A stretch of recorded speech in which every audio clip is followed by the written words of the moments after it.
So right next to your bookshelf where all of your loans and holds are, that's where you're going to see the clock. This is your activity timeline.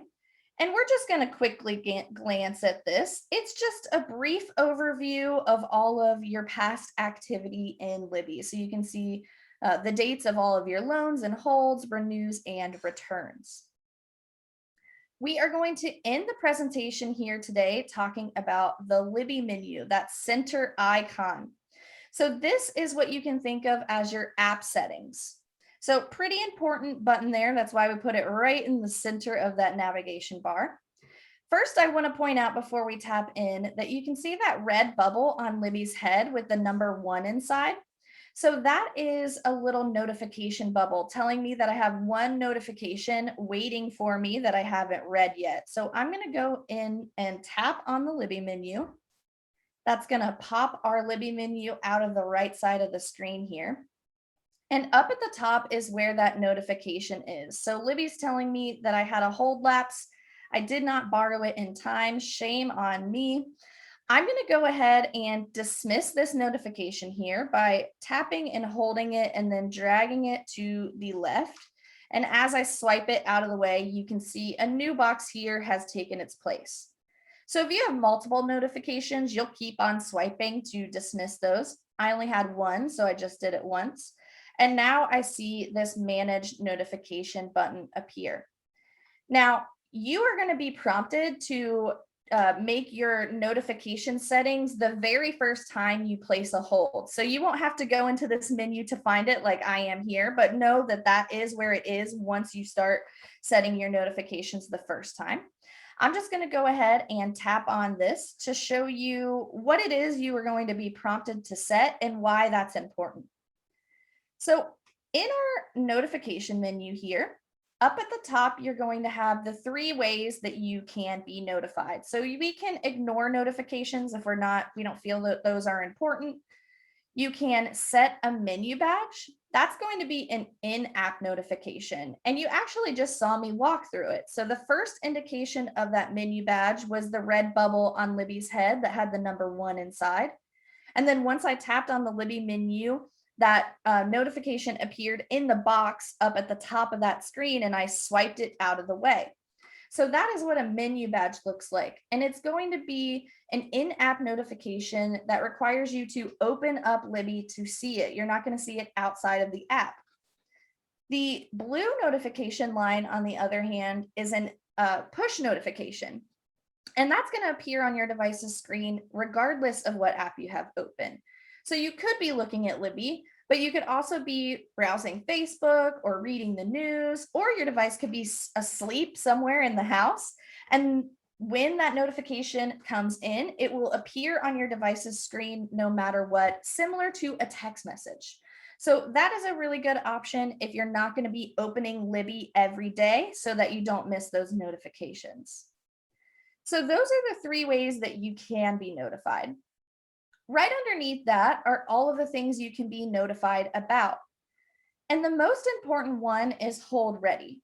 And the reason I think that's the most important one is because when it's your turn on a wait list, you're going to have a 3-day period where your book is going to be in limbo and you're the only person who can take action on it.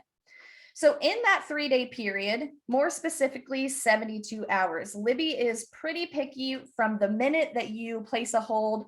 It'll be, or that you get that notification. 72 hours after that is when that's going to end. So 3-day period, you can either borrow the book, cancel the hold, or have the hold delivered later.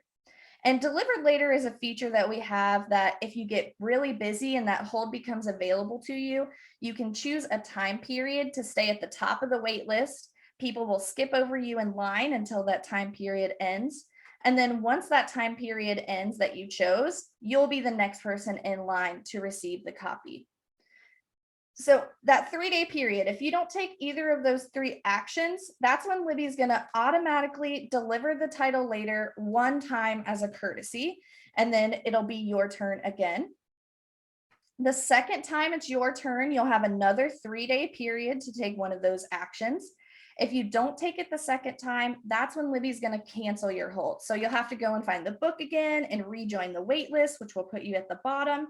So it's really important to make sure you're being notified when your hold is ready so that in those 3-day periods, you can take action. I harp on that. I spend a long time on that in this presentation just because I've missed some holds and it is a day ruiner. All right, so I'm going to come up to the top here and tap on back. That's going to take us back to the main part of that Libby menu. Underneath that manage notification button, you'll see your libraries. So you can add multiple library cards to Libby. These can be from the same library if you have multiple people in your family that want to share a single device and you don't want to fight over your loan and hold limit. You can all add your library cards to the app.